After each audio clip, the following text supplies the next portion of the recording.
Halo Sobat JB, pernah dengar istilah ETF belum? Produk investasi yang praktis, terjangkau, dan cocok untuk pemula. Nah, apa sebenarnya ETF itu? Mari kita cari tahu bersama.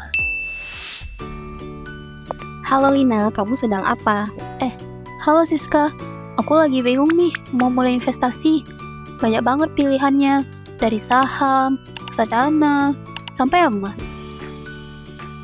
Kalau gitu, kamu pernah dengar ETF belum?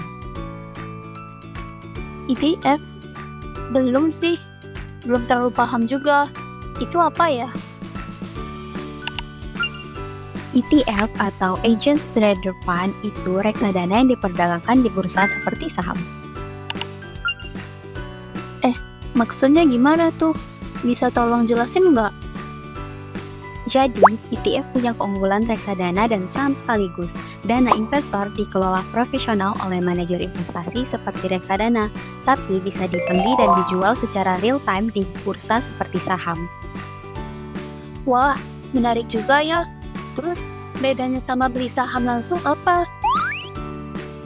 Kalau beli satu saham, risikonya tergantung perusahaan itu saja. Sedangkan satu ETF bisa berisi banyak saham sekaligus. Jadi, portofolio lebih terdiversifikasi.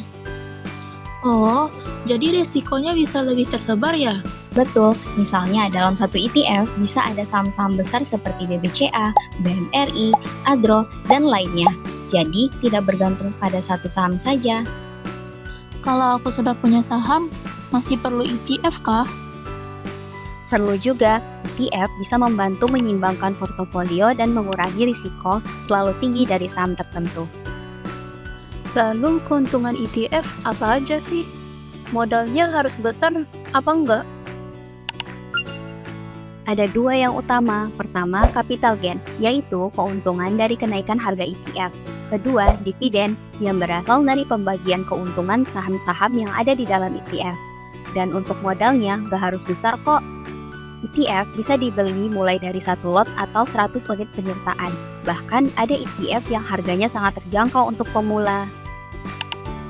Oh iya, dan untuk cara belinya susah nggak? Mudah banget, tinggal buka aplikasi online trading, cari kode ETF yang biasa diawali huruf X, pilih jumlah lot yang mau kamu beli, lalu lakukan transaksi seperti beli saham biasa. Berarti cocok dong buat orang-orang yang nggak punya waktu untuk analisis saham. Nah, itu salah satu keunggulan ETF, karena portofolionya sudah dikelola profesional dan transparan, kebutuhan analisisnya lebih sederhana dibandingkan memilih saham satu persatu. Tapi pasti ada risikonya juga kan? Tentu ada, misalnya risiko pasar, risiko likuiditas, dan risiko perbedaan kinerja dengan indeks acuannya. Makanya, investor tetap harus memahami produk sebelum berinvestasi. Wah, sekarang aku jadi lebih paham. Jadi ETF itu bisa jadi pilihan investasi yang mudah, murah, dan terdiversifikasi. Benar, cocok untuk pemula maupun investor yang ingin menambah diversifikasi portofolionya. Oke Siska, sepertinya aku bakalan mulai belajar ETF lebih lanjut deh. Bagus, ingat sebelum investasi selalu pahami produknya, sesuaikan dengan tujuan keuangan, dan investasi secara berkala. Siap, yuk mulai investasi ETF sekarang juga. ETF mudah, murah, dan menguntungkan.